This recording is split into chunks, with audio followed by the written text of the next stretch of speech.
இதே போலீஸ் இங்க இவ்வளவு பேர் கூட்டுறதுக்கு அங்க உள்ள பெண்களுக்கு பாதுகாப்பு கொடுத்திருக்காங்க.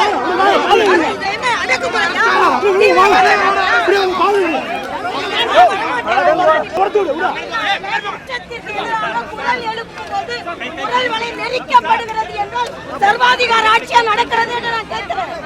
இதே போலீஸ் அந்த பொண்ணுகிட்ட போய் பாதுகாப்பு